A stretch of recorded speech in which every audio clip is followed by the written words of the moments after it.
শুরু করি ইনফ্যাক্ট প্রার্থনা দিয়ে। আমিও যে কোনো সেমিনারি শুরু করার আগে একটু প্রার্থনা করি। আমি ভগবানকে একটাই কথা বলি, ভগবান আমাকে এমন একটা শক্তি দাও যাতে অন্তত একজনকে অন্তত টাচ করে যেতে পারি, অন্তত একজন লোকের যেন হেল্প হয়, সে একটা ডিসিশন নিতে পারে যে কাল থেকে এই বিজনেসটা সাকসেসফুলি বিল্ড করবে। And that is enough for me. So আমি আজকে আর সময় নষ্ট করব না। ইনফ্যাক্ট আমি বলি যে আমার মিসেস যদি শাশ্বতী না হতো, আর যাই হোক, এই বিজনেসটা আমার দ্বারা হতো না। সো আমাদের স্টোরির আগে প্রথম পার্টটা 98% হচ্ছে Shashwati. So here is my diamond wife Shashwati. হাততালি না দিলেও কথাই বলবে না। Good evening, are you excited? আমরা প্রচুর জায়গায় প্রচুর ট্রেনিং সেমিনার করছি, কিন্তু আজকে আমার ক্রাউড দেখে মনে হচ্ছে this is the best. So give yourself a big hand.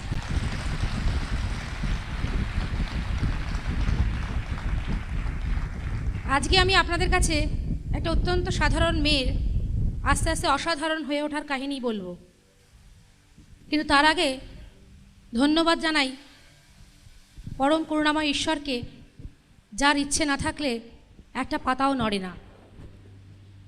আমাদের জীবনের প্রতিটি মুহূর্তে প্রতিটি পদক্ষেপে তিনি পাশে ছিলেন বলেই আজকে আমরা এই জায়গায় এসেছি। ব্রিজ সিস্টেমকে, আমার সমস্ত লাইন অফ স্পন্সরশিপকে, আমার হাজব্যান্ডকে, যিনি পাশে না থাকলে এই বিজনেসটা বিল্ড করা আমার সম্ভব হতো না, আমার বাবা মাকে, কারণ তারা প্রতি মুহূর্তে আমাদেরকে হেল্প করে চলেছেন, আমার ছোট্ট মেয়েকে, আমার ফ্যামিলির প্রতিটি মেম্বারকে, আমার সমস্ত টিম মেম্বারকে এবং আমাদের প্রত্যেককে, আপনাদের প্রত্যেককে আমার অনেক অনেক ধন্যবাদ। কারণ প্রত্যেকের আশীর্বাদ শুভেচ্ছা না থাকলে আমরা এখানে আসতে পারতাম না। সো গল্প যখন শুরু করছি একদম ছোটোবেলা থেকেই শুরু করি।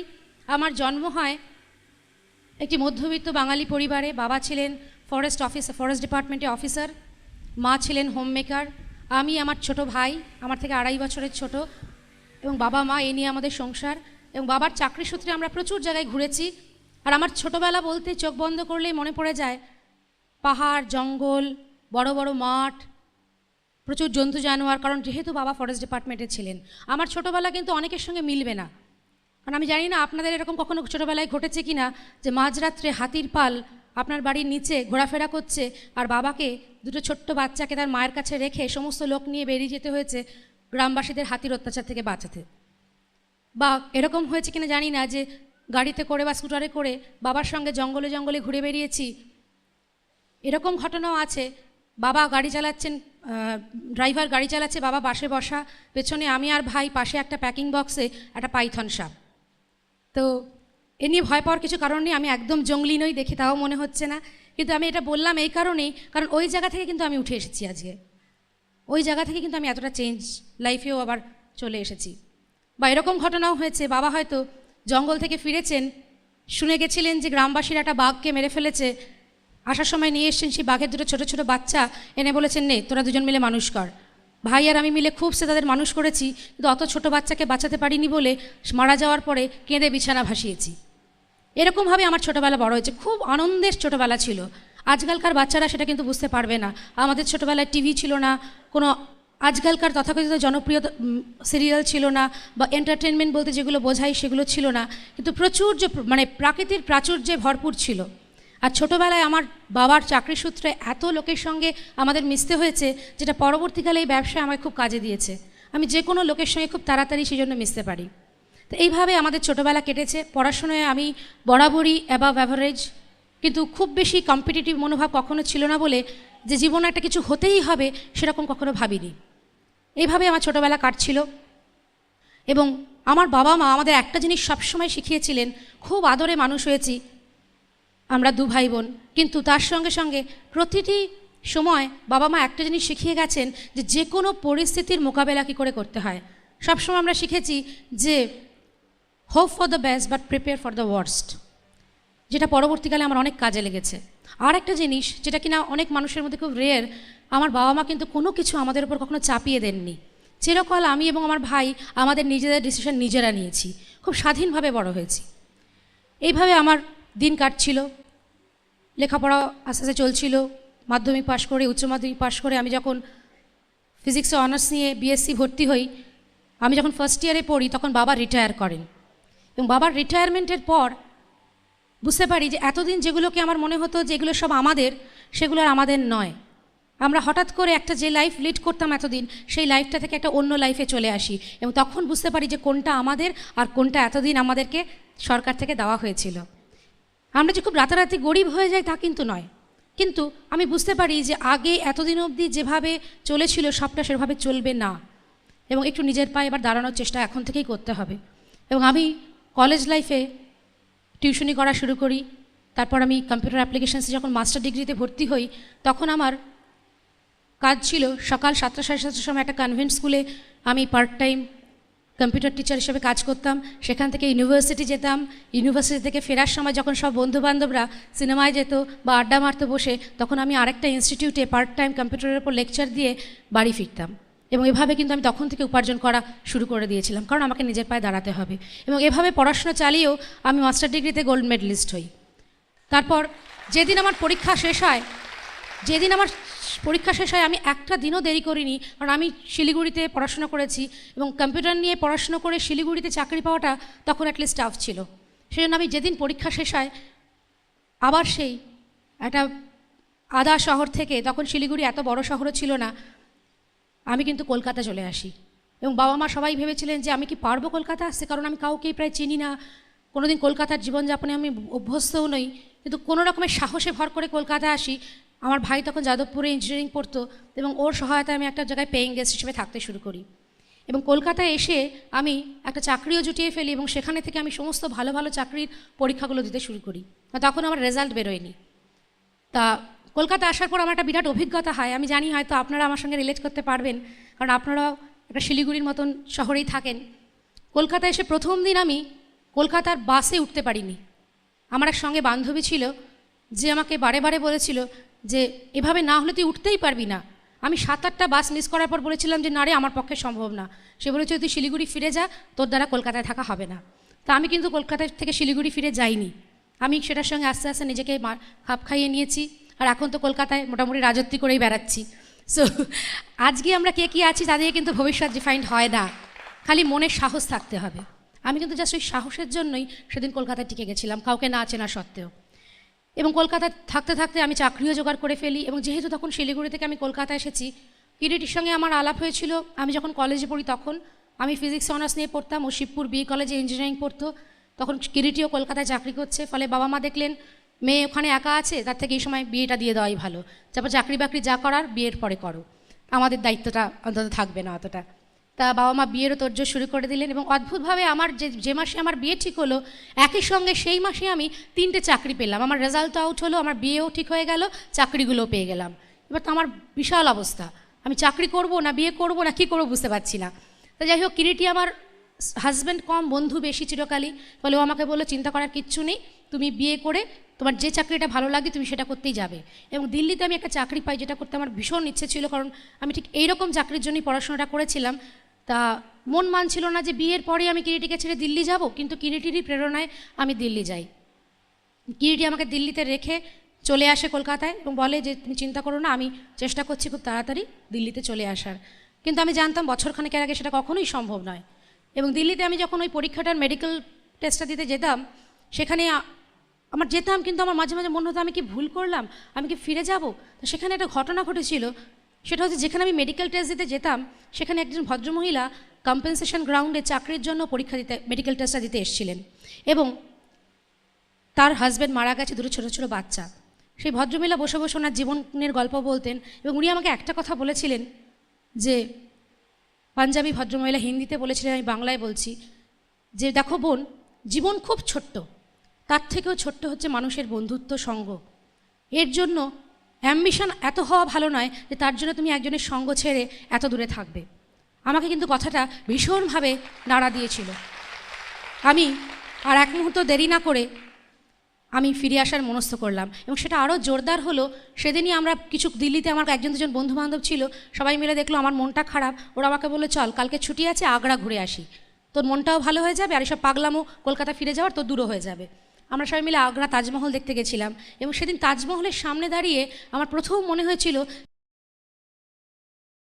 বানিয়েছে তার থেকে বড় ইঞ্জিনিয়ার কিন্তু আমরা নই, কিন্তু তাজমহলের সেই ইঞ্জিনিয়ারকে কিন্তু আমরা কেউ মনে রাখিনি। মনে রেখেছি কাকে? তাজমহলটা যে বানিয়েছিলেন যে রিলেশনটার উপর বেস করে, সেই রিলেশনটাকে আমরা মনে রেখেছি। সঙ্গে রিলেশনের থেকে আগে কিচ্ছু না। এবং সেখানে দাঁড়িয়ে আমি ডিসাইড করি যে আমি, আমার অ্যাম্বিশন এত বড় হতে পারে না যে আমি আমার হাজব্যান্ডকে ছেড়ে ওখানে পড়ে থাকবো। এবং সেই দিনই ফিরে আমি একদম প্লেনের টিকিট কেটে কয়েক ঘন্টার ডিসিশনে আমি কলকাতা ফিরে আসি এবং এসে এখানে একটা চাকরি আমি নিই। এবং সেই চাকরিটা কিন্তু ফিরে এলাম, কিন্তু চাকরিটাতে কিন্তু আমি দৈনন্দিন কম্প্রোমাইজ করছিলাম, কারণ ওই চাকরিটা আমার কোনো দিনও ভালো লাগেনি। এবং সেই চাকরিটা নিয়ে কম্প্রোমাইজ করতে করতে মাঝে মাঝে কিরিটি আমাকে বলতো, ঠিক আছে চলো আমরা ব্যবসা করব। এবং সেই ব্যবসাটা আমরা রোজ স্বপ্নে করতাম। কেন বলুন তো? স্বপ্নে ব্যবসা করতে তো পয়সা লাগে না, স্বপ্নে প্রচুর টাকা ইনভেস্ট করে ব্যবসা করা যায়, রিস্কও থাকে না। ফলে স্বপ্নে আমরা ব্যবসা করতাম, স্বপ্নটা কেটে গেলে আমরা আবার চাকরি করতে যেতাম। তো এইভাবে আমাদের দিন কাটছিল। এর মধ্যেই আমি কনসিভ করলাম, আমার মেয়ে হলো। এবং আমার প্রেগনেন্সিও খুব কমপ্লিকেটেড প্রেগনেন্সি ছিল, খুব কষ্ট করে আমার মেয়েকে আমরা বাঁচাই। এবং সেই জন্য ও খুব প্রেশাস চাইল্ড। ও হওয়ার পর আমি প্রথম ফিল করলাম যে চাকরিটা করতে আমার একদম ভালো লাগছে না। তার কারণ একজন ওয়ার্কিং মাদার এটা বুঝতে পারবেন যে একটা বাচ্চাকে বাড়িতে রেখে যখন আমরা চাকরি করতে যাই তখন আমাদের শরীরটাকে তো টেনে টেনে নিয়ে যাই, কিন্তু মনটাকে নিয়ে যেতে পারি না। তখন আমার বারে বারে মনে হতো যে কিছু একটা যদি আমি পেতাম আমি চাকরিটা ছেড়ে দিতাম। কিন্তু সবসময় কিরিটি আমাকে বোঝাতো, চাকরি আজকে ছেড়ে দেবে বলছো, তুমি ছেড়ে দিতেই পারো, আমি ভালো চাকরি করি, কিন্তু যখন বাচ্চা বড় হয়ে যাবে তখন কি হবে? এখানে তো আমেরিকার মতন কথায় কথায় কন্ট্রাক্ট সার্ভিস মেলে না। তো যাই হোক, এভাবে আমিও ভাবতাম সত্যি তো আমি যেরকম ধরনের অ্যাম্বিশাস, আমি যেরকম ঠিক সংসার করে সারাটা জীবন কাটাবো কখনো ভাবিনি। আজকে হয়তো একটা ইমোশনের জন্য ভাবছি, কালকে যদি না পারি। এইভাবেই দিন কাটছিল। এবার আমার মেয়ের যখন বছর দেড়েক বয়স, তখন হঠাৎ আমাদের অফিসের একজন কলিগ আমাকে এই বিজনেসটার প্রপোজালটা দেন, যেটা অসাধারণ ব্যবসা, আমেরিকা থেকে ইন্ডিয়া এসছে, তুমি ইন্টারেস্টেড কিনা। আমি তো জাস্ট এরকম একটা কিছুর জন্য ওয়েট করছিলাম। আর যখন শুনলাম ইনভেস্টমেন্ট এত কম, আমি কিন্তু প্ল্যান না শুনেই ঠিক করে ফেললাম যে ব্যবসাটা করব। এবং কিরিটিকে এসে বললাম যে আমি ভীষণ এক্সাইটেড। তা আমি বরাবর একটু গালেবল টাইপের, আর কিরিটি খুব স্কেপটিক্যাল। কিরিটি বললো যে ঠিক আছে, তুমি আগে ভালো করে ব্যবসাটা শুনে এসো, তারপর আমরা দুজনে মিলে শুনবো, তারপর আমরা ঠিক করবো যে ব্যবসাটা করবো কিনা। তা আমরা দুজন মিলে, কিরিটি প্রথম দিন যেতে পারলো না, আমি অফিস থেকেই ব্যবসাটা প্ল্যানটা শুনতে গেলাম। একটি মধ্য কলকাতা একটি বাড়িতে। সেখানে আলাপ হলো একটি অত্যন্ত ঘরোয়া একটি কাপলের সঙ্গে। তাদেরকে আগে কখনো চিনতামও না। তাদের বাড়িতে বসেই আমরা প্ল্যানটা শুনলাম এবং শুনে আমি ভীষণ এক্সাইটেড হয়ে আমি বাড়িতে এসে কিরিটিকে বললাম যে আমরা বিজনেসটা করছি। আমার এক্সাইটমেন্ট দেখে কিরিটিও পরদিন সেই একই বাড়িতে প্ল্যান শুনতে গেল এবং প্ল্যান শুনে কিরিটিও ডিসাইড করলো যে হ্যাঁ আমরা ব্যবসাটা করছি। এবং সেদিনই রাতে ফোন করে যে ভদ্রলোক আমাদের ইনভাইট করেছিলেন তাদেরকে বললাম যে আমরা ব্যবসাটা করছি, বলুন কিভাবে জয়েন করতে হবে। ভদ্রলোক বললেন যে তারা কিসের, এখনই জয়েন করতে হবে না তো, আগে দেখো একটুখানি ভালো করে, আমিও দেখছি তোমরাও দেখো। মানে আপনি এখনও জয়েন করেননি? বলে যে না, আমি একটু দেখছি আরও কয়েকজনকে জোগাড় করা যায় কিনা।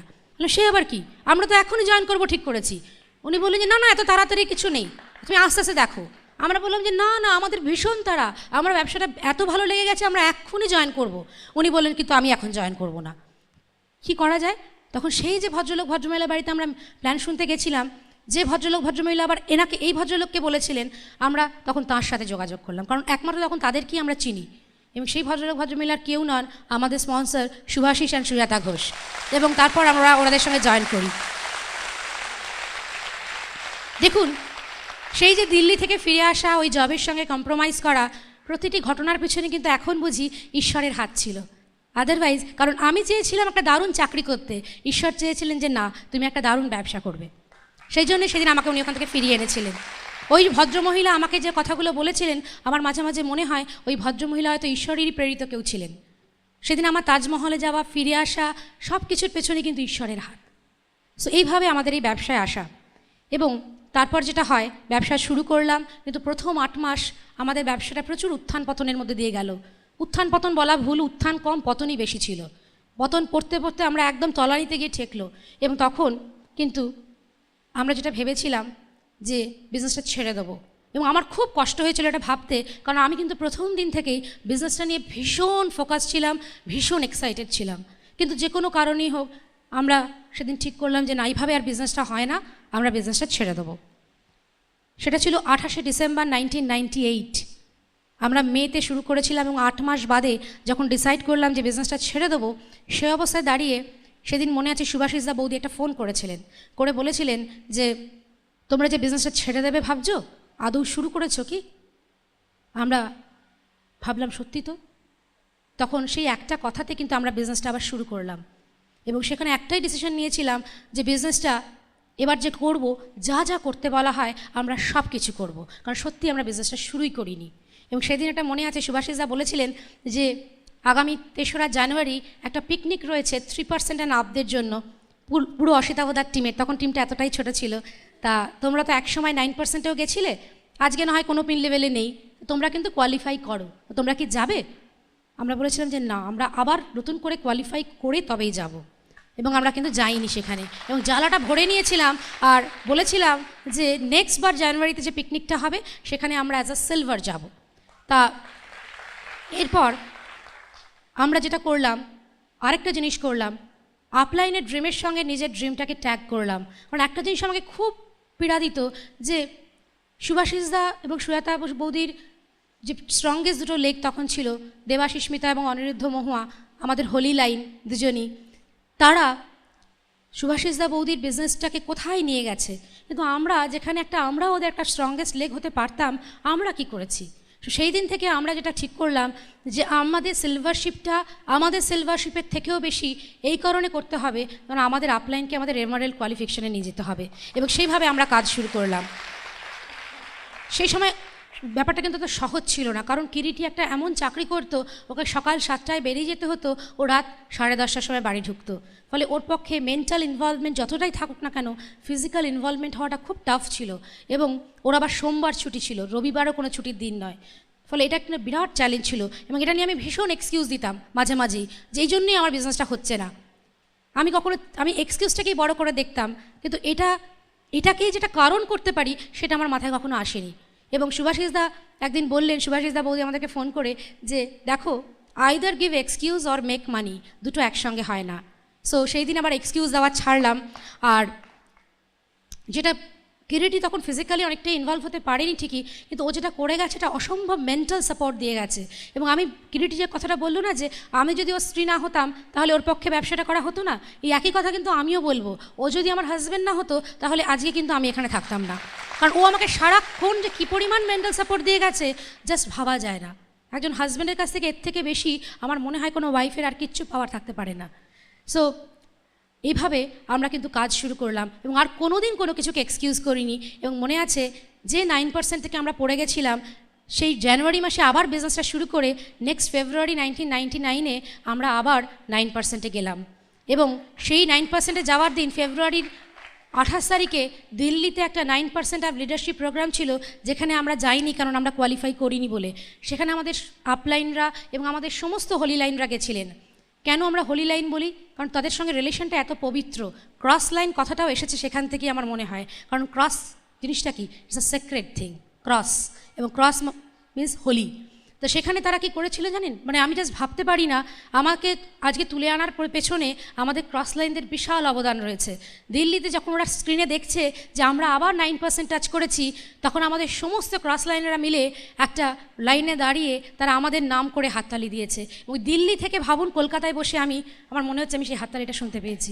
এবং সেদিন ওই 9%-এ পৌঁছানোর পর আমি যত ফোন পেয়েছিলাম ক্রস লাইনের, মানে জাস্ট ভাবা যায় না, মনে হচ্ছে আমি যেন ডায়মন্ড শিপে ফিরে পৌঁছে গেছি। সো আমাদের ক্রস লাইনদের উদ্দেশ্যে একটা বিরাট হাততালি, যে কি অসাধারণ ক্রস লাইনদেরকে আমরা পেয়েছি। এখানে এবার শুরু হয়ে গেল আরও যুদ্ধ। যেখান থেকে পড়ে গেছিলাম আবার সেখানে ফিরে এসেছি। সামনে এখন সিলভারশিপ, এবং ডিক্লেয়ার করেছিলাম সেখানে দাঁড়িয়ে যে জুলাই 1999-এ আমরা সিলভার হব। ভাবুন, 9%-এ দাঁড়িয়ে জুলাই 1999-এ সিলভার হব। কেন না, সুভাষিসদা এবং সুজাতা বৌদিকে ইস্টার্ন ইন্ডিয়া থেকে প্রথম এমারেল্ড কোয়ালিফিকেশানে নিয়ে যাওয়াই আমাদের তখন স্বপ্ন ছিল। কিন্তু সেই সময় নিজের কোনো সেভাবে স্বপ্ন তখন আইডেন্টিফাই করতে পারিনি। ভুলে গেছিলাম যে কেন আমি ব্যবসা করতে চাইতাম। ঠিক একদিন আমার চোখটা খুলে গেল।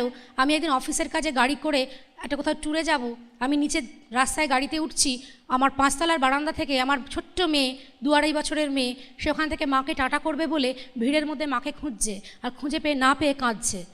সেই মেয়ের চোখের জল দেখে আমার মধ্যে একটা অদ্ভুত রিয়েলাইজেশন এলো যে আজকে যদি আমি বিজনেসটাকে বিল্ড না করি, আজকে যদি আমার মেয়ের স্বপ্নের দিকে আমি তাকিয়ে বিজনেসটাকে বিল্ড না করি, তাহলে আমার মেয়ে সারা জীবন ভিড়ের মধ্যে ওর মাকে খুঁজবে, আমি কোনোদিন ওকে ওর মাকে দিতে পারবো না। এবং সেখানে দাঁড়িয়ে আমি আমার নিজের ড্রিম সেট করলাম যে যত তাড়াতাড়ি সম্ভব আমাকে চাকরি ছেড়ে আমার মেয়ের কাছে ফিরে আসতে হবে, আমাকে একজন ফ্লেক্সিবল মা হতে হবে, এবং কাজের গতি আরও বাড়িয়ে দিলাম। যে কখনো কখনো তো বাড়ি এসছি, পাড়া প্রতিবেশী আত্মীয় স্বজন সবাই বলেছে যে তুমি কী ধরনের মা, সারাদিন চাকরি করছো, তারপরে ব্যবসা করছো, এইটুকু মেয়ে তোমার জন্য কাঁদে।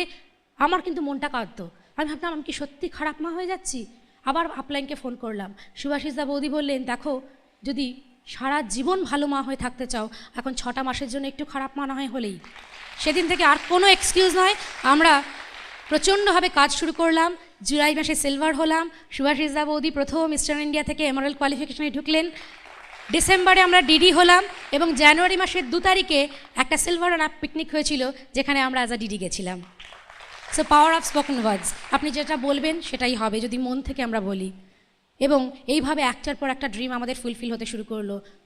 আমি চাকরি ছাড়লাম, তারপর কিরিটিও চাকরি ছাড়লো। এখন আমাদের স্বপ্ন হচ্ছে যে লাইফস্টাইল আমরা আজকে পেয়েছি, আমার মেয়ে ঘুম থেকে উঠে দেখে একপাশে বাবা একপাশে মা, কোনো টেনশন নেই, চাকরি করতে যাওয়ার তাড়া নেই।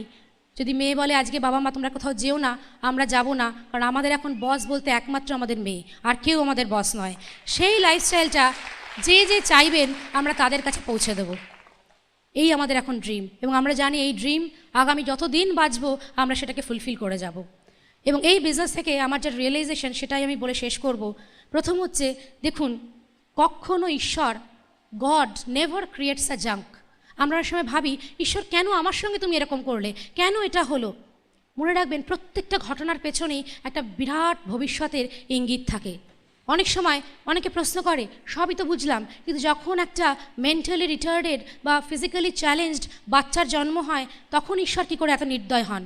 একটা পঙ্গু বাচ্চার জন্ম দিয়ে ঈশ্বর একটা ইমপারফেক্ট বাচ্চার জন্ম দিয়েও দেখতে চান যে তার পরিবেশ কতটা পারফেক্ট, তার বাবা মা কতটা পারফেক্ট, আমরা কতটা পারফেক্ট। প্রত্যেকটা জিনিসের পেছনে একটা ঈশ্বরের কিন্তু ভবিষ্যতের একটা ইঙ্গিত থাকে। আর কখনোই যখনই আপনার যে অবস্থার মধ্যে দিয়ে আপনি যান না কেন, যে নেগেটিভ সিচুয়েশনের মধ্যে দিয়ে যান না কেন, একটা কথা আছে ইংরেজিতে, never cut a wood in a winter. শীতকালে কখনো গাছের ডাল কাটবেন না, কারণ শীতকালে যখন গাছের সব পাতা ঝরে যায়, সেই ন্যাড়া গাছটার দিকে তাকিয়ে মনে হয় গাছটা মরে গেছে। তখন যদি ভুল করে আমরা কোনো গাছকে কেটে ফেলি, আমরা দেখতে পাবো না এরপরেই বসন্ত এলে সেই গাছে পাতা আসতো, সেই গাছে ফুল হতো, সেই গাছে পাখি বসতো। সুতরাং কখনো করবেন না সেটা। আর আমরা আমাদের কোনো এক্সকিউজকে আমরা দেখাবো না, প্রত্যেকটি এক্সকিউজকে আমরা রিজন করব। আমি একজন মা হয়ে বলছি, অনেক সময় মায়েরা বলেন যে বাচ্চাকে সবচেয়ে বেশি এক্সকিউজ করেন।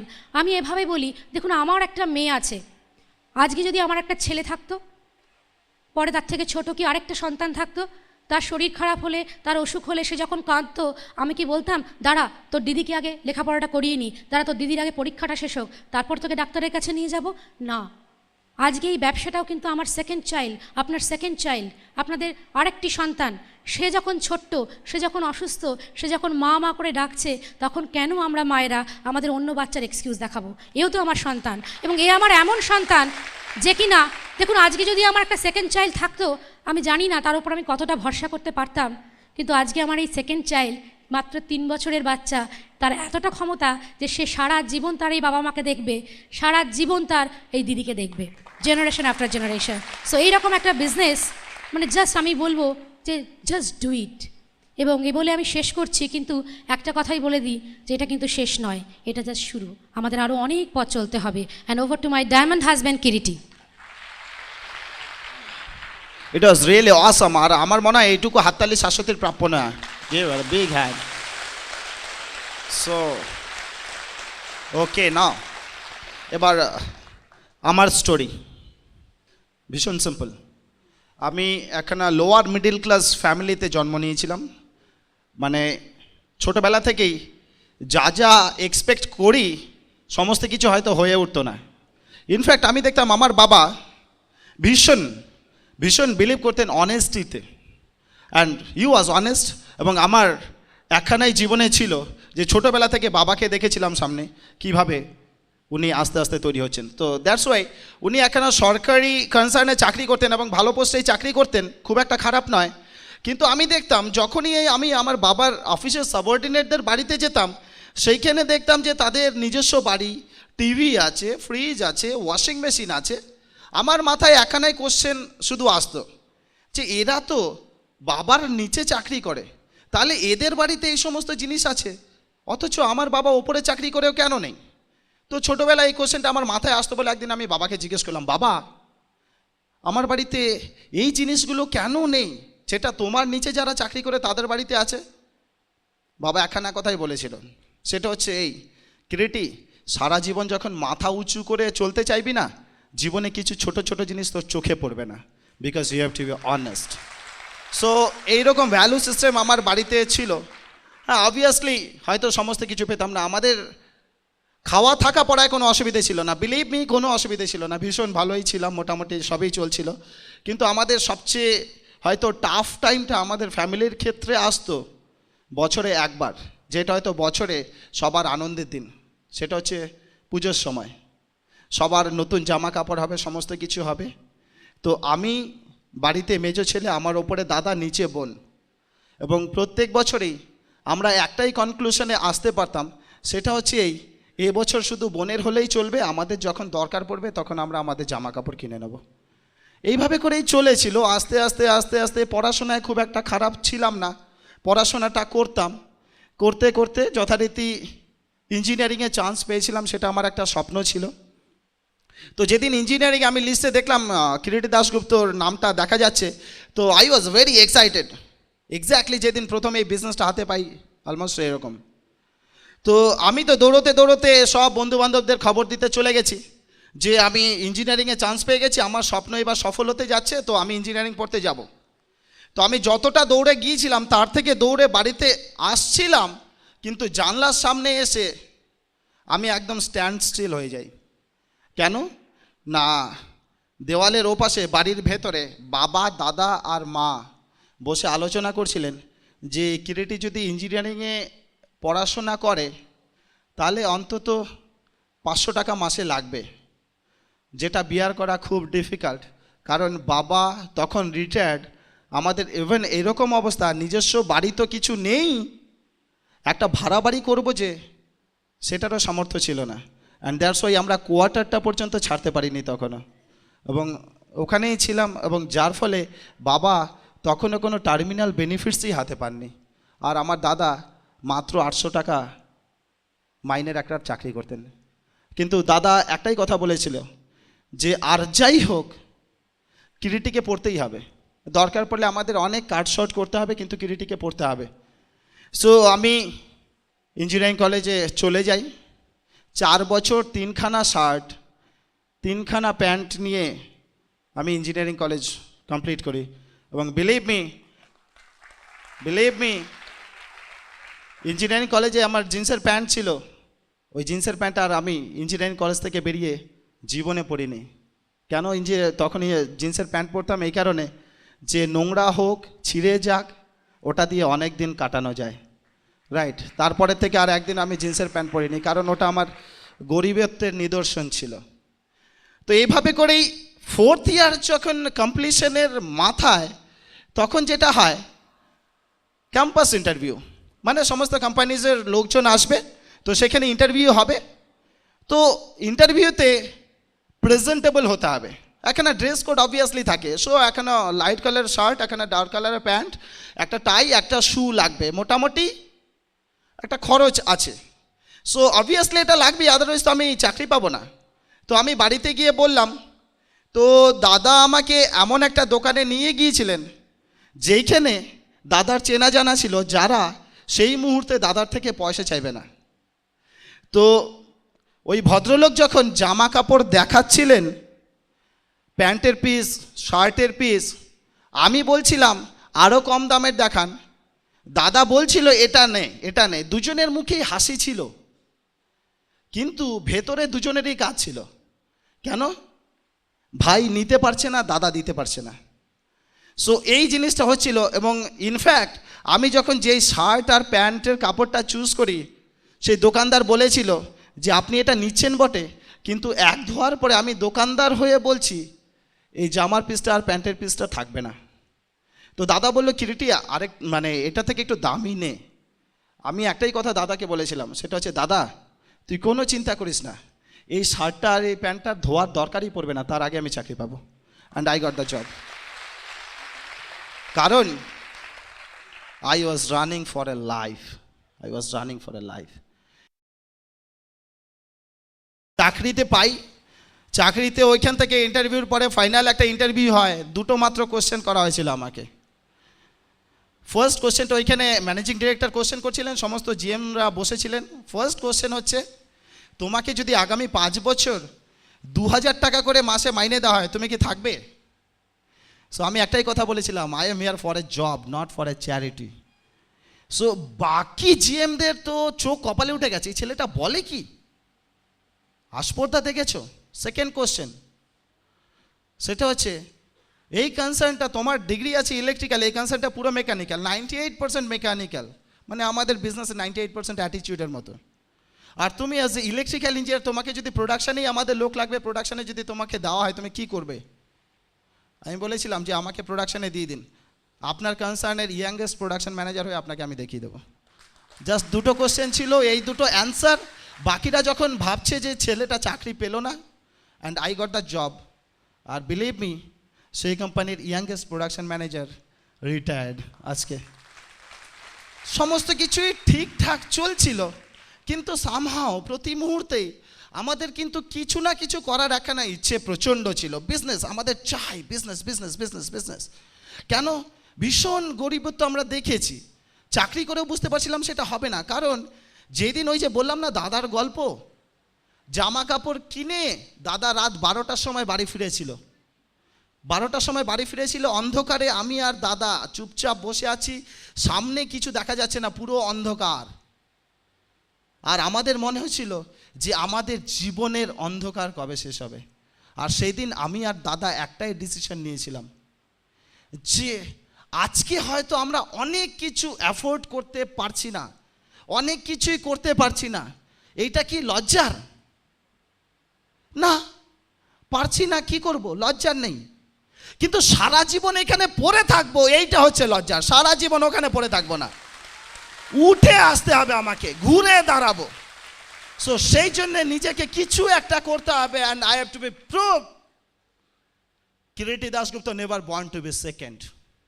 সেকেন্ড হওয়ার জন্য কিরিটি তোমার জন্মই হয়নি, you have to be first. Just ওই কথাটার জন্যই আজকে যতটা আসতে পেরেছি, জাস্ট ওই চিন্তাটা আমার মাথায় ছিল, Kiriti never born to be second, and you all never born to be second, and you have to believe that.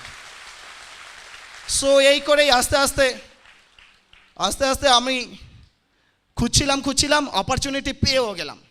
Shashwati 963 plan, Shashwati সবসময় এক্সাইটেড থাকে। তো প্ল্যান শোনালো, আমি বললাম ইটস ফ্যান্টাস্টিক বিজনেস, 963 কোনো ব্যাপার না, 9 জন, আমাকে সবাই ভালোবাসে, কিরিটি ফ্রেন্ডলি, 9 জন তো এখনই জয়েন করিয়ে দেবে, কোনো ব্যাপার না। সো সাথে ডিসিশন, এবং জয়েনিংও সাথে করতে হবে, তো এখনই করতে হবে। সো প্রথম মাসেই 4 জন স্পন্সর, তারপরে মাসেই 4 জন স্পন্সর। ফার্স্ট মাসে আমরা 6%, সেকেন্ড মাসে আমরা 9%। ফ্যান্টাস্টিক চলছে। এবার ওই দিক থেকে সুভাষদা বলছে, কিরিটি তোমার তো বিজনেস দারুণ চলছে, কিন্তু তোমাকে যেটা করতে হবে, এই বিজনেসটা ধরে রাখার জন্য তোমাকে শিখতে হবে। সো তোমাকে ট্রেনিংয়ে আসতে হবে, ট্রেনিংয়ে আসো। সো আমি গেলাম ট্রেনিংয়ে। প্রথম দিন গেলাম 4 basic 8 concepts cardinal rule, second দিন 4 basic 8 concepts cardinal rule, third দিন 4 basic 8 concepts cardinal rule, fourth দিনও তাই হচ্ছে, কিরিটি দাশগুপ্ত নেই। কেন? আরে এক কথা বারবার শোনার কি আছে? আমার মাথায় কি কিছু কম আছে? আই এম ইঞ্জিনিয়ার, আমাকে বারবার শিখতে হবে, কিচ্ছু আসে যায় না, ব্যাস যাওয়া বন্ধ। সুভাষিসদা ফোন করেন আর আমি পালাই, আমি নেই, কারণ যাবই না, ঠিক করে নিয়েছি, আর শেখার কিছু নেই। যথারীতি 963 প্ল্যান আমরা যেটা বোর্ডে দেখাই, আমাদের বিজনেসে সেটা শুরু হয়ে গেল। 9630 টিমে লোক আছে, আমাদের বিজনেস জিরো, শুধু 0%, বাট আমাদের পার্সোনাল কমিটমেন্টটা কিন্তু ছিল।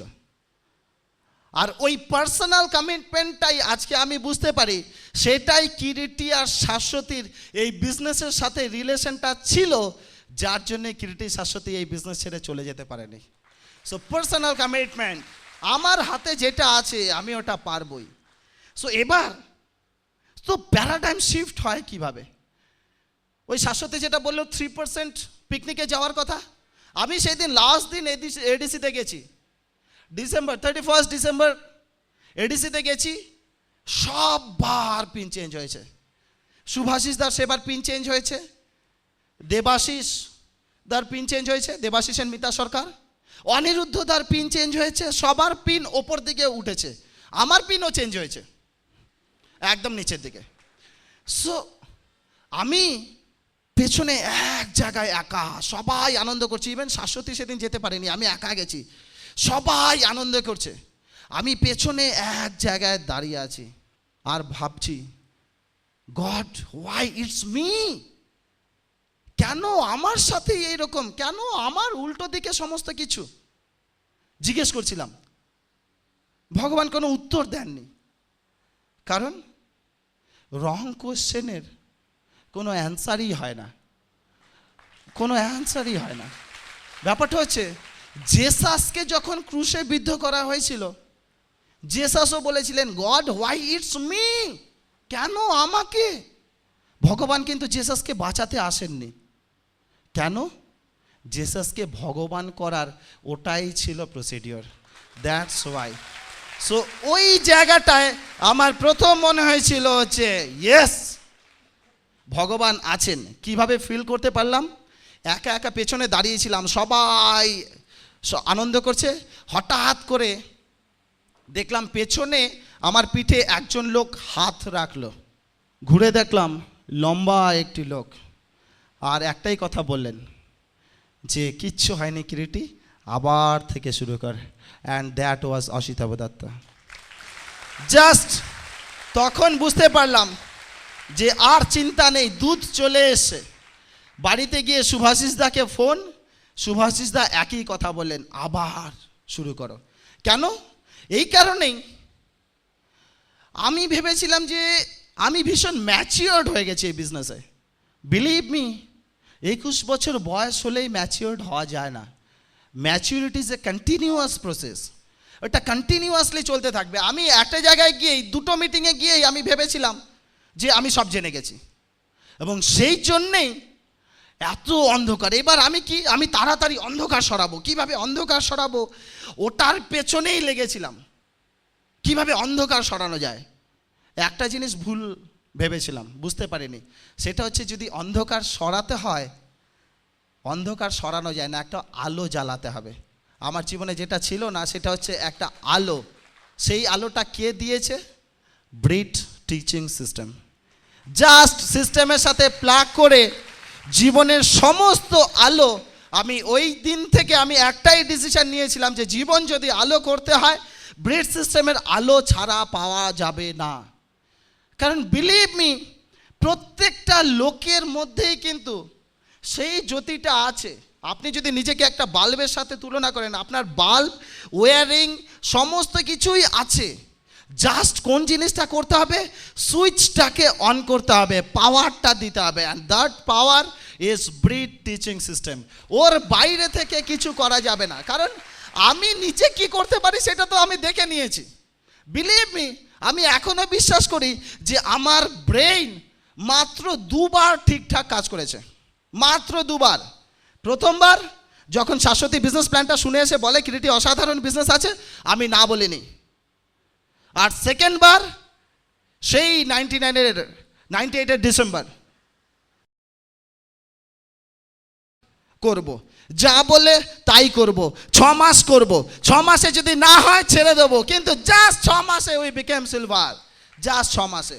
ব্যাপারটা হচ্ছে এই যে সবই তো ছিল, সেই বিজনেস, সেই কাপল, কিরিটি শাশ্বতী, তাহলে ডিফারেন্সটা কোথায় হলো? আগের 8 মাসে কিছু করতে পারলো না, এই 7 মাসে কিভাবে করলো? ডিফারেন্সটা একটাই গড়ে দিয়েছিল, সেটা হচ্ছে সিস্টেমের সাথে প্লাগড ইন হওয়া ভীষণ জরুরি। আর একটা জিনিস ভীষণ আমার মাথায় দাগ কেটেছিল, যেটাতে আরও স্ট্রং হয়। আমরা বিজনেসটা করছিলাম, কিন্তু আমার কখনোই ড্রিমটা কিছুতেই স্ট্রং হচ্ছিল না। আমি একটা মিথ্যে কথা যেটা সবার বলতে ভীষণ ভালো লাগে, সেটা আমিও বলতাম। সেটা কি, আমার সময় নেই। মিথ্যে কথা অথচ ভীষণ বলতে ভালো লাগে, এটা আই পার্সোনালি ফিল, আমি ভীষণ বলতাম এটা।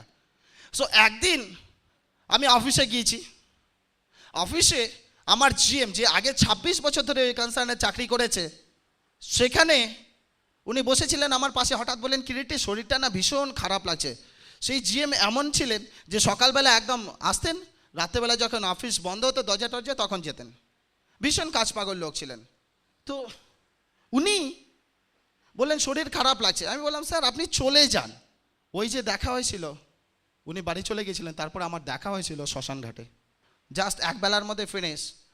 কিন্তু ব্যাপারটাও ছিল এই যে ওনার ছেলে আর মেয়ে যখন 4 বছর আর 6 বছর ছিল বয়স, তখন ওনার স্ত্রী বিয়োগ হয়, এবং স্ত্রী মারা যাওয়ার আগে একখানাই কথা বলেছিলেন, সেটা হচ্ছে এই যে তুমি তোমার চাকরিকে যতটা ভালোবাসো তার 10% যদি ফ্যামিলিকে ভালোবাসতে, তাহলে আজ হয়তো আমাকে যেতে হতো না।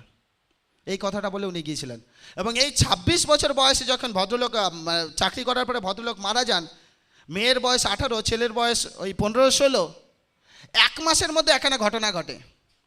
সেটা কি, কোম্পানি থেকে বলা হয় যে এই ছেলেটি আর মেয়েটিকে বলা হবে এখন তাদের বাড়িটা ছেড়ে দিতে, তাদের গাড়িটা ছেড়ে দিতে, তাদের চাকর বাকর সমস্ত কিছু ছেড়ে দিতে। তার জন্য একটা মিটিংও ডাকা হয়েছিল, এবং আমি প্রেজেন্টও ছিলাম সেই মিটিংয়ে। এবং আমার অদ্ভুত লেগেছিল, এই কি সবই এই ভদ্রলোক এত কাজ করেছেন এই বিজনেস, মানে এই কোম্পানির বিজনেসের জন্য নিজে লাইফ দিয়ে দিলেন, তার ছেলে মেয়ে বাবা হারিয়েছে 1 মাস হয়নি, 1 মাসের মধ্যে সমস্ত কিছু ছাড়তে হবে। আমি লাফিয়ে উঠে বলেছিলাম যে স্যার আরেকটু সময় দিলে হয় না, কারণ এরা তো সবে বাবাকে হারালো, মা নেই, রাস্তায় চলে আসবে। আমাকে টপ অফিসিয়াল থেকে একখানাই কথা শুনতে হয়েছিল, ক্রিয়েটিভ দিস ইজ বিজনেস। আমাকে আরেকজন ওইখানে জেনারেল ম্যানেজার রাখতে হবে, আমি একটা পোস্টের জন্য 2টো জিনিস আমি পে করতে পারবো না, সো একটার জন্য একটাই। তো আমার সেদিন প্রথম মনে হলো, এই যে ভদ্রলোক যে 26 বছর জীবনের দিয়ে দিল, তার যদি এই অবস্থা হয়, আমি তো এই কনসার্নে 8 বছর হয়েছে, আমার কি হতে পারে। সেই দিন আমার প্রথম চোখ খুললো। আর সেকেন্ড চোখ খুললো তার কিছুদিন পরেই, যেদিন আমরা প্রথম ডিসিশনে ডিসেম্বর মাসেই ডিসিশনটা নিলাম, এন্ড ডিসেম্বরে 31 ডিসেম্বরে, জানুয়ারি মাসের প্রথমেই অফিসে আজকাল কিছু নতুন টার্ম এসে না, ট্রিম করতে হবে, ট্রিম, তোমার ডিপার্টমেন্টটাকে একটু ট্রিম করতে হবে। আমি বললাম স্যার আমার ডিপার্টমেন্ট তো ফ্যাট নয়, ট্রিমই আছে, আর কি ট্রিম করব। বলে না, তোমার এখানে একজন কাজের একদম অকাজের লোক, তাকে তো ছাঁটাই করতেই হবে। আমি বললাম না সবাই স্যার কাজের, এখানে অকাজের নেই, অকাজের থাকলে তো আগেই চলে যেত, হয় কখনো সেটা। বলে না আছে। বলে একজন লোককে দেখানো হলো, তোমাকে একে ছাঁটাই করতে হবে। বিলিভ মি, আমার পুরো প্রত্যেকটা গায়ের লোম খাড়া হয়ে উঠে গেছিল। কেন? এবার ভেবে দেখুন, হয়তো আজকে আমি একটু বেটার কাজ করেছি, তার জন্য ওনার বস হয়ে গেছি, সেই জন্য আজকে আমাকে তাকে স্যাক করতে হবে। 2 বছর পরে যদি আমার থেকে একটা ভালো কাজের লোক চলে আসে, তাহলে তো আমি তখন ওই জায়গায় চলে যাব, ওর এই কন্ডিশনে চলে আসবে, তাহলে আমার অস্তিত্ব কোথায়? সো নিজের অস্তিত্ব নিজেকে তৈরি করতে হবে। এবং সেই জন্যে সেই দিন থেকে আর বিজনেস করতে অসুবিধা হয়নি। সময়, নিজের লাইফের জন্য সময় নেই, এটা সবচেয়ে বড় মিথ্যে কথা। নিজের লাইফ তৈরি করার জন্য আমাদের প্রত্যেকের সময় আছে, এবং বের করতে হবে নিজে বাঁচার জন্যে। এই বিজনেসটা আমরা প্রত্যেকে করি নিজে বাঁচার জন্যে। ওয়েতে আমরা নিজেদের ওয়ে খুঁজে বের করি, নিজেদের ওয়ে খুঁজে বের করি। That's why we are building this business and so passionately. হতেই পারে অনেকের মনে হতে পারে, কেন দিব্যি তো ভালো আছি, ঠিক আছে ভালো আছি, দ্যাটস গুড, কিন্তু কে গ্যারান্টি দিয়েছে যে কালকেই ভালোটা থাকবো? আমি একটা জিনিসে বিলিভ করি, সেটা হচ্ছে এই, কালকে আমি আমার আগামী কালকে দেখিনি। অনেকে আমাকে বলে, কিরিটি তুমি এত খাটো, এত দৌড়ো, এত কিছু, কিরিটি শাশ্বতী এখন তো না করলেও হয়, কেন এত দৌড়ো? আমি একটাই কথা বলি যে আমি জানি আমার জীবনের 33 বছর কয়েক মাস বেরিয়ে গেছে, দ্যাটস গন। কিন্তু আমার বাকি জীবনে কটা দিন বা কটা সেকেন্ড পরে আছে সেইটা আমার জানা নেই। সেই জন্যে আমি আমার প্রত্যেকটা সেকেন্ডকে ইউটিলাইজ করি। কেন? Take care of your seconds, it will automatically take care of your life, automatically take care of life. আমার সেকেন্ডকে প্রত্যেক দিন রাতেবেলা আজকে কি করলাম সেইটা আমি আমার নিজের বস, আমি নিজের সমস্ত হিসেব নেই। শুরু করার সময় প্রচুর চ্যালেঞ্জেস এসছে, ঘটনা প্রচুর চ্যালেঞ্জেস এসছে, প্রচুর লোক না বলেছে। বিলিভ মি, না বলাটা বা শোনাটা কোনোটাই দুঃখের ব্যাপার নয়, কিন্তু নাটাকে গায়ে জ্বালা করাটা হচ্ছে আসল, সেটা খুব কম লোকে পারে।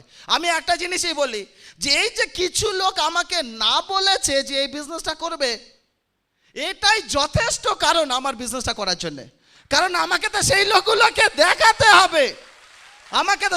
হবে, তাকে ইয়েস ক্রিয়েটিভ ইজ देयर, আমাকে দেখাতে হবে। জাস্ট সেই কারণটাই যথেষ্ট আমার এই বিজনেস বিল্ড করার জন্য, এনাফ।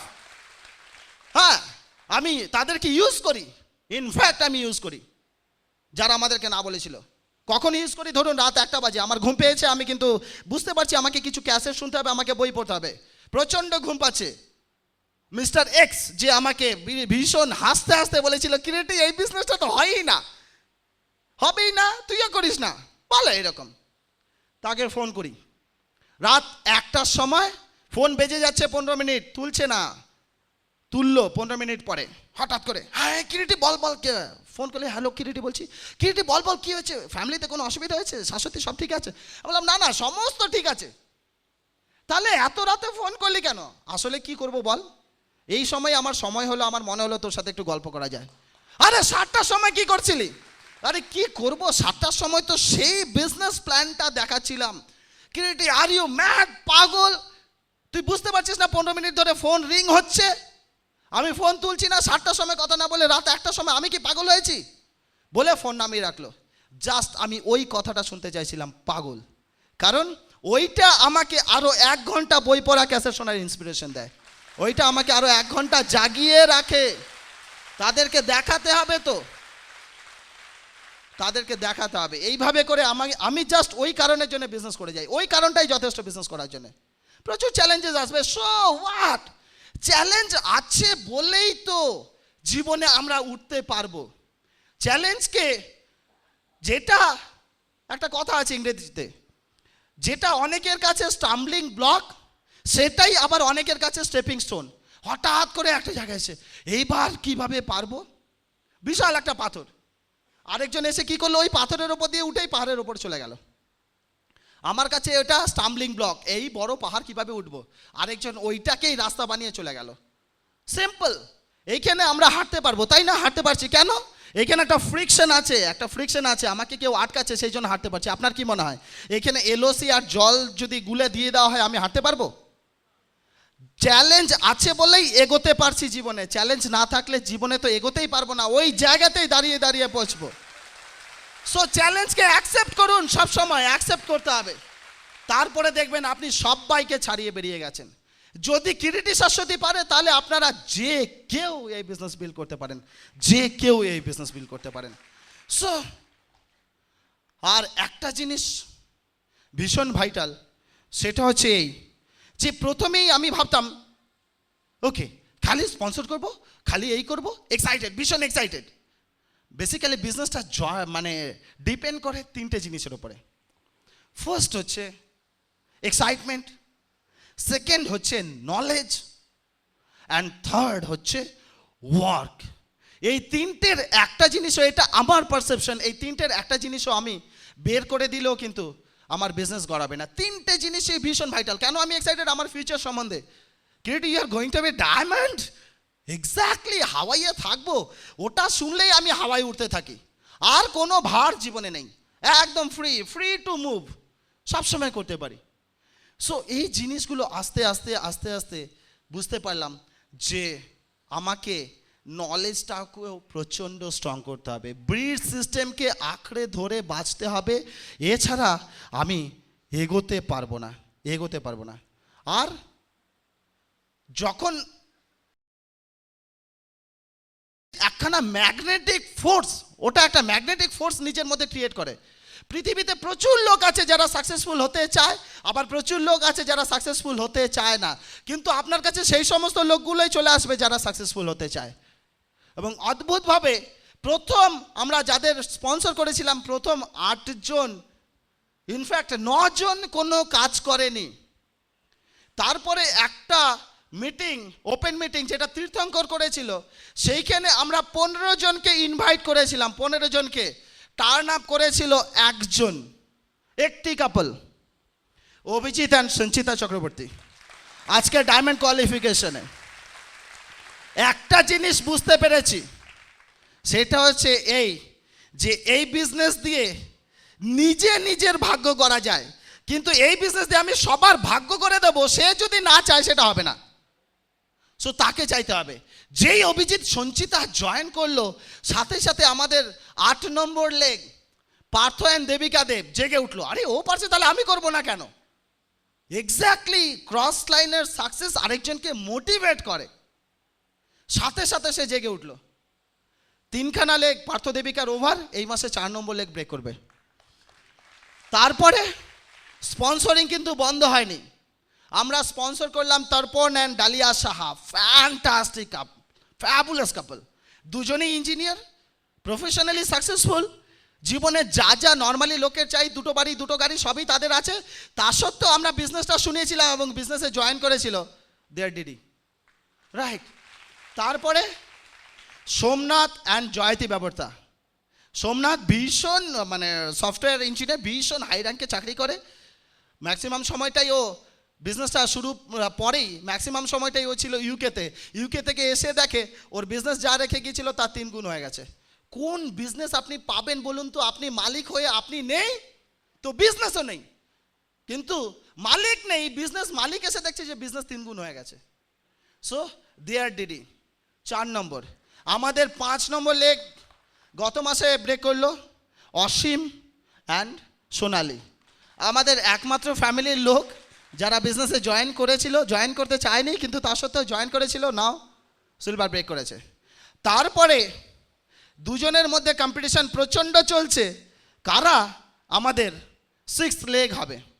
একজন হচ্ছে কৌশিক অ্যান্ড অরুমিতা কুণ্ডু, আর দ্বিতীয়জন হচ্ছে সুশান্ত অ্যান্ড সুচন্দ্রা দাস। তারা এই মাসে লড়ছে কে 6 নম্বর হবে, কে আগে ব্রেক করে। ওকে, দুজনেই হয়তো ব্রেক করবেই। তারপরে 8 নম্বর ইন্দ্রজিৎ অ্যান্ড করবী গাঙ্গুলি, আমাদের লিস্টের প্রথম নাম, যে 2.5 বছর পরে বিজনেসে জয়েন করেছিল।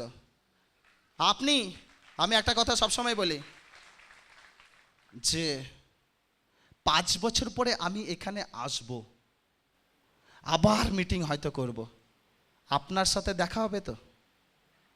মেক শিওর আপনার সাথে দেখা হয় কিনা। সো আমরা ছিলাম, সেই জন্য 2.5 বছর পরে আমাদের 1 নম্বর যে না বলেছিল লিস্টে 1 নম্বর, সেও বিজনেসে জয়েন করেছে, আজকে সাকসেসফুলি বিজনেস বিল্ড করছে।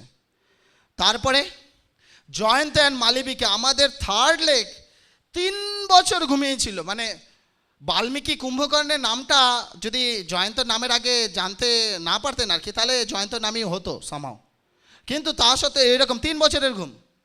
কিন্তু 3 বছর পরে যখন জাগলো, সবাইকে জাগিয়ে দিয়ে জাগলো। গত মাসে এই বছরের মার্চ মাসে শুরু করেছে, জাস্ট আর কয়েক মাসের মধ্যে ব্রেক করছে। সো কাউকেই কখনো ভুলে যাবেন না।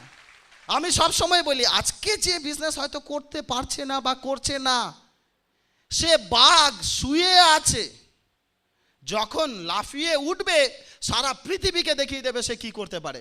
সো আমি কি করতে পারি? আমার কাজটা করতে পারি, আমার কাজটা করে যেতে পারি। আমি জাস্ট আর একটা ছোট্ট গল্প বলে শেষ করব।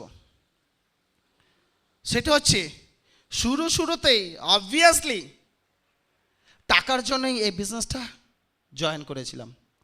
আজকে স্বপ্নগুলো ধীরে ধীরে চেঞ্জ হয়েছে। কেন? It's a god gifted business.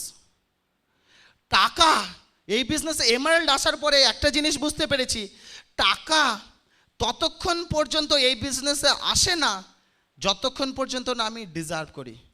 কেন? Money is a blessing from God or heaven and a ticket to hell. অনেকের কাছেই প্রচুর পয়সা আছে এই বিজনেসের বাইরে, তারা যে লাইফ লিড করে, you will hate to live that life. আপনি তাই সেই লাইফটা লিড করতে ঘৃণা করবেন। সো ব্যাপারটা হচ্ছে কি বলুন তো, মানি ইটসেলফ নিউট্রাল। একটা লোক সেই মানিটাকে হ্যান্ডেল করে আইদার পজিটিভলি অর নেগেটিভলি। এই ব্রিড সিস্টেমে আমাদেরকে আগে পজিটিভ হতে শেখায়, কিভাবে আমি সেই মানিটা পজিটিভলি আমি নিজে ইউজ করতে পারবো সেটা শেখায়, তারপরে সেই টাকাটা দেয়।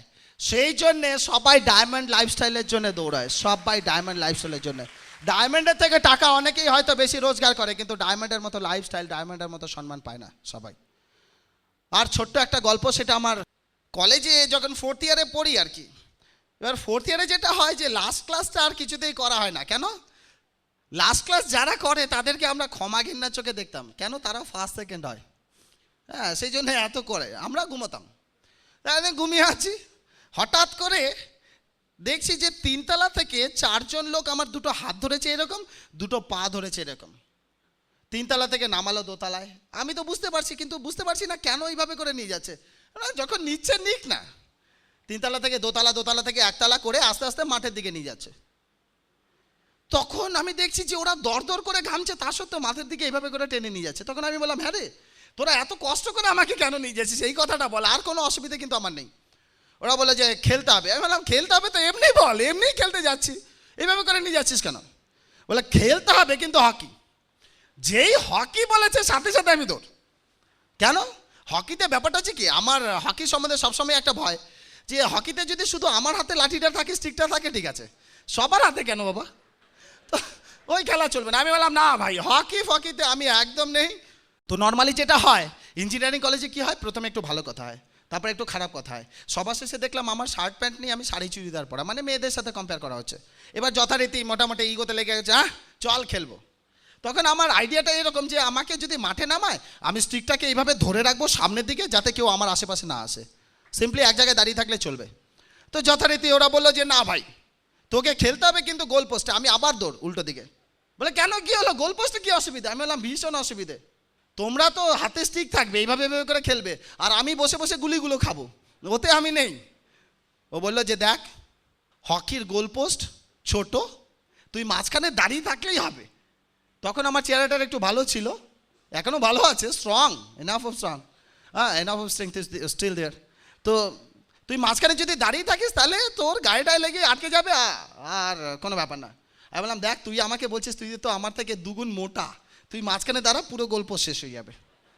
ও বলে যে না না, আমার অত ফ্লেক্সিবিলিটি নেই, তোকেই দাঁড়াতে হবে। তো আমি ঠিক আছে দাঁড়িয়ে গেলাম। প্রথম ম্যাচটা জিতলাম, সেকেন্ড ম্যাচটা জিতলাম, থার্ড ম্যাচ বা 4th ম্যাচ ফাইনাল ছিল, সেটাও জিতে গেলাম। মানে প্রাণের দায়ে লাফাচ্ছি, এদিক ওদিক থেকে বল আটকে যাচ্ছে, সামহাও আমি man of the match, man of the tournament হয়ে গেলাম। তো আচ্ছা দাঁড়ান, এবার হাততালিটা পরের বার।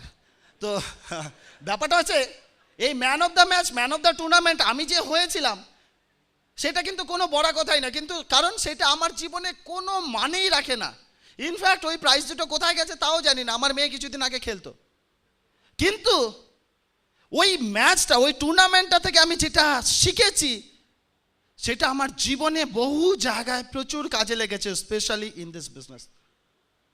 সেটা হচ্ছে এই যে ওই টুর্নামেন্টটায় man of the match, man of the টুর্নামেন্টের পুরস্কার দুটো ছিল। আমি যদি না খেলতাম অন্য কেউ পেত, আমি খেলেছি বলে আমি পেয়েছি। So to win the match you have to be in the game. আপনি যদি জিততে চান, আপনাকে মাঠের মধ্যে থাকতে হবে, মাঠের বাইরে থেকে যেতে যাবে না। সো এই বিজনেসটায় যদি আপনাকে ডায়মন্ড হতে হয়, আপনাকে এইখানে বিজনেসটা বিল্ড করতে হবে, এর বাইরে গিয়ে হবে না। While the techniques and approaches suggested may have worked for others, no one can guarantee that they will work for you. We hope, however, that the ideas presented here will assist you in developing a strong and